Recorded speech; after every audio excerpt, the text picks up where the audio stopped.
मुक्ताईनगरात मतदानाच्या दिवशी राजकीय वातावरण तपलेलं आहे। आमदार चंद्रकांत पाटील यांनी बोगस मतदान झाल्याचं आरोप केलेला आहे। खडसे कुटुंबियांवरती थेट नाव न घेता इशारा त्यांनी दिलेला आहे की बोगस मतदानाचे आयडी बनवलेले आहेत। काय सांगाल? आमदार चंद्रकांत पाटलांनी बोगस मतदानाचे आरोप केलेले आहे आमच्यावर। आणि खरं पाहिलं तर जे 2 मतदार या ठिकाणी बोगस मतदान करताना पकडलेले आहेत त्याच्यामध्ये एक सागर रवींद्र बडे आहे, ज्याचे वडील जे आहेत ते रवींद्र बडे ते सालबर्डी इथं गाव जे आहे त्या शिवसेनेचे शाखा प्रमुख आहे। आजच्यापासून या 3 वर्षापासून ते शाखा प्रमुख त्या ठिकाणी आहे आणि त्यांचा तो मुलगा आहे। दुसरा अमोल प्रमोद बडे हा सालबर्डी गावचाच रहिवासी आहे आणि तोही कट्टर शिवसैनिक आहे आणि शिवसैनिक आहे आणि चोराच्या उलट्या बोंबा म्हणून आमच्यावरच आरोप करताय। पोलिसांना मी सांगितलं की याच्या विरुद्ध गुन्हे दाखल केले पाहिजे, तातडीने यांच्या विरुद्ध कारवाई झाली पाहिजे। आणि या ठिकाणी आज दहशतीचं वातावरण या शहरामध्ये आहे।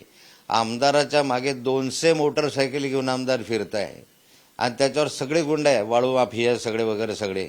आणि त्यामध्ये आज व्हिज्युअली तुम्हाला देतोय आम्ही की 200 मोटरसायकल कशा आमदार पुढे 200 मोटरसायकल घेत आहे आणि साडे जे जळगावचं जैनाबाद वगैरे हा भाग आहे त्या भागामधले ते जे गुंड प्रवृत्तीचे लोक ज्या ठिकाणी आहेत प्रामुख्यानं वाळू माफिया वगैरे तिथले हे लोक त्या ठिकाणी दिसत आहे।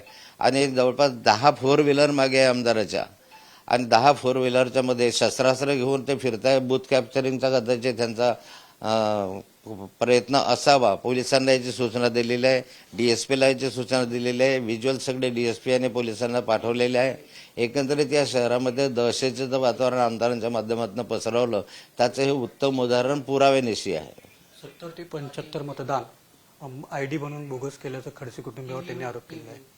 मला वाटतं बोगस मतदान केलं असेल त्या ठिकाणी तर ते त्यांनी दाखवून द्यावं आणि सगळे शिवसेनेचे आहे 70-75 असतील तर मला तरी आतापर्यंत 2च आढळले, 70-75 काही आढळलेले नाही। तो आरोप आहे त्यांचा, पण जे आढळले ते शिवसेनेच्या शाखा प्रमुखाचे मुलं आहे। खडसे कुटुंब एकनाथ खडसेंनी माघार घेतलेली होती। आता या निवडणुकीत खडसे कुटुंब सर्व एकत्र झालं, रोहिणी खडसे एकत्र झाल्या, मतदानासाठी गल्लोगल्ली फिरताय असं। आम्ही याला भाजपशी काही घेणं देणं नाही। मुळामध्ये खडसे कुटुंबीय यासाठी या ठिकाणी उतरले की या शहरातली गुंडगर्दी तुम्हाला आता पुराव्यानिशी दाखवलेली आहे। वाळू माफिया, 2 नंबरचे धंदे, मर्डर, खून, दरोडे याच्यामध्ये बऱ्याचशा लोकांचा सहभाग दिसतो आहे आणि त्यामुळे ही गुंडगिरी या शहरामधली जर वाढत गेली, यांच्या हातामध्ये जर सत्ता आली तर ही गुंडगिरी आणखी वाढेल। म्हणून आम्ही या ठिकाणी ठरवलं की तिरंगी सामना झाल्यापेक्षा एकाच एक सामना व्हावा आणि यामध्ये ताकदीनं या सगळ्या प्रवृत्ती नष्ट कराव्या। एकंदरीत जे निकाल आहे हे पुढे ढकलल्याची माहिती येत आहे। निकाल निवडणूक आयोगाने कालच या ठिकाणच्या काही 84 नगर परिषदांच्या निवडणुका पुढे ढकलल्या। बरं, त्या पुढे ढकलल्या तर उर्वरित नगरपालिका ज्या आहेत त्याचे निकालही त्यांनी 31 ते 21 डिसेंबरला केलेले आहे।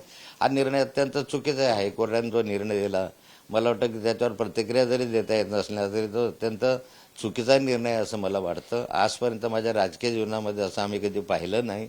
एखाद्या वेळेस जर अशा निवडणुकांमध्ये काही वेळा बाय इलेक्शन वगैरेची वेळ आली तर निवडणुकीचे निकाल लागून जायचे आणि मग नंतर बाय इलेक्शन व्हायचे। या ठिकाणी 84 नगरपालिकांचे निकाल नंतरही लावता आले असते, परंतु हे फार अति चुकीचं आहे। दुसऱ्या दिवशी मतदान असतं आणि आदल्या दिवशी अशा स्वरूपाचे निर्णय येतात हे दुर्दैवी आहे। बेगाने शादी में अब्दुल्ला दिवाना एकनाथ खडसेंवर गिरीश महाजन नाही, गिरीश महाजनांना वारंवार त्या ठिकाणी खडसे कुटुंबीय किंवा खडसेच दिसतं। मला वाटतं मी पॉवरफुल आहे म्हणूनच त्यांना असं दिसतंय। खडसे नावाची गिरीश भाऊंना ॲलर्जी आहे, त्यांना त्या ठिकाणी कावीळ झालेला दिसतो आहे। खडसे कुटुंब इतकं पॉवरफुल आहे म्हणून तर दररोज खडसेंचं नाव घेता येत की नाही। आणि त्या ठिकाणी बेगाने शादी में नाही वगैरे काही नाही आहे। तुमच्या पार्टीला मी मदत करतोय ना, म्हणजे तुमची पार्टी पडावी अशी तुमची इच्छा दिसते। एक तर रक्षाताईच्या विरोधामध्ये त्यांचं मत दिसत आहे। रक्षाताईला मी मदत करणं तर उलट तुम्ही आनंद वाटला तर तुम्हाला स्वागत केलं पाहिजे त्या गोष्टीचं। पण तुम्ही या ठिकाणी रक्षाताईला मदत करणाऱ्याच्या विरोधात बोलता, याचा अर्थ असा आहे की तुम्ही भाजपलाच विरोध करताय अप्रत्यक्षित। या ठिकाणी भाजप निवडून येऊ नये अशी तुमची इच्छा दिसते आहे। राज्यामध्ये काय परिस्थिती राहील? राज्यामध्ये काय परिस्थिती राहील मला माहिती नाही राज्याचं, पण एवढं माहीत आहे तुतारी भुसावळला उभी आहे, वरणगावला उभी आहे आणि आता तरी असं चित्र आहे की भुसावळ आणि वरणगावला तुतारीला फार चांगला प्रतिसाद मिळतोय। होते एकनाथ खडसे। रवी गोरे, TVN मराठी, मुक्ताईनगर, जळगाव.